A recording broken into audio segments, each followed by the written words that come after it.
हुकूमत की जानिब से शजरकारी मुहिम रूज पर है। इस मुहिम के तहत महाराष्ट्र में 33 करोड़ पौधे लगाए जाएंगे। नांदेड़ के कोठा इलाके के साई बाबा मंदिर इहाते में शजरकारी मुहिम बनाई गई। जिला कलेक्टर अरुण डोंगरे और मेयर दीक्षा कपिल धवाले के हाथों शजरकारी की गई। इस मुहिम के तहत नांदेड़ में 1.5 करोड़ दरख्त लगाए जाएंगे। जिला कलेक्टर अरुण डोंगरे के मुताबिक अब तक 80 लाख दरख्त लगाए जा चुके हैं। वहीं पेड़ पौधों को बचाने के लिए भी हिफाजती इंतजाम किए जा रहे हैं। हुकूमत की इस मुहिम में नांदेड़ बल्दिया उज़्मा और वृक्ष संवर्धन संगोपन परिवार का ताउन भी हासिल हो रहा है।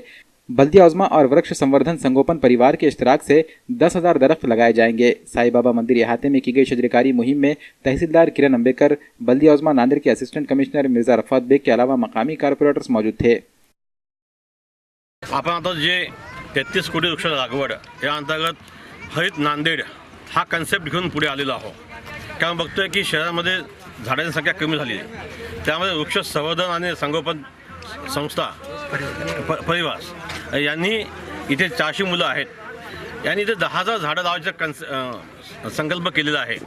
आणि गोदावरी नदीच्या काठेवरती मोस्टली बांबू आणि इतर झाडं जे आहेत ते लावतात आहे। आज जवळपास 2,000 झाडं लावलेले आहेत। 5,000 झाडं आज लावणार आहे, पुढच्या वेळेवर 5,000 10,000 झाडं लावून कन्सेप्ट मियावाकी जो कन्सेप्ट आहे की डेन्स फॉरेस्ट करायचा, तशा प्रकारे झाडं करतोय।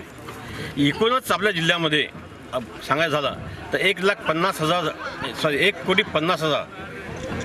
50 लाख झाडं आपण लावायची आहे आणि त्यापैकी 80 लाख झाडं आपण लावून झालेले आहेत। रिमेनिंग झाडं आपण लावतो आहे। 2 कोटीपेक्षा जास्त झाडं लावायचं आपलं उद्दिष्ट आपण स्वतःसाठी ठेवलेलं आहे। मधल्या काळात पाऊस कमी असल्यामुळे झाडं लावून झालं नाही, परंतु आता झाडं लावतो आहे। झाडं लावल्यापेक्षा झाडं जगवणे हे अत्यंत महत्त्वाचं आहे। झाडं लावून सेल्फी काढून पुढे जातो माणूस, परंतु झाडं जगवण्यासाठी एक झाड माझं झाड आणि मी त्याला संगोपन करणार। एक व्यक्ती एक झाड, एक शाळेतील मुलगा एक झाड, एक विद्यार्थी, अशा प्रकारचा आपण कन्सेप्ट घेऊन आपल्या जिल्ह्यामध्ये जातो आहे, जेणेकरून पुढच्या 5 वर्षांमध्ये हे नांदेड जे आहे हे हिरवगार नांदेड होईल।